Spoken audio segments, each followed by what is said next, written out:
To whom it may concern. Uncle Vladimir has left us something from which we can learn. He penned a book in verse that novel was, and we, the beneficiaries, avoided at our peril. For in it he tells of teachers, nymphs, and wives, and utters the thoughts we thought but could not say, and thus he billows the mental sheet that is the life of a man who lived with wife on pillows and in chairs, and who, over an uncomely daughter, passed their stairs.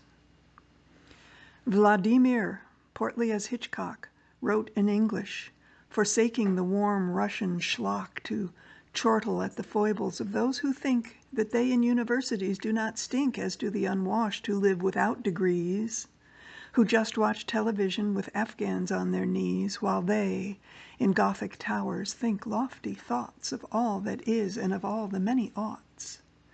They hover over us for some reason, despite the fact their great thoughts will never season the lives of all those for whom they think they wrote.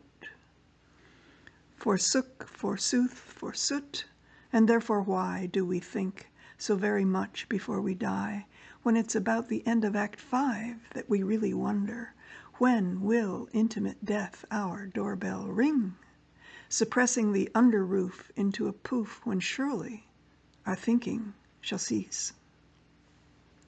Or will it?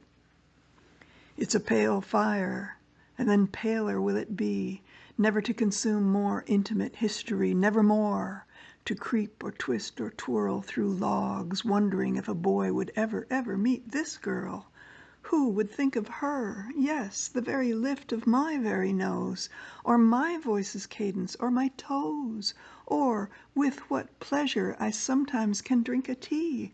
Oh, would there ever be a he who would so think of me?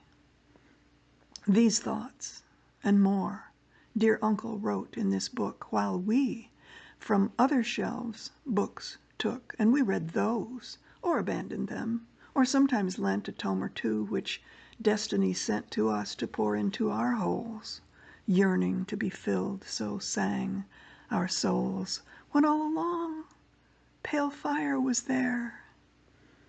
Tell me, God, or just a fellow human, is it for this cup of tea I live? Or is it just to read this verse which our uncle did give? Oh, there's pleasure teeming in the lines of pear fire, the book I have been dreaming.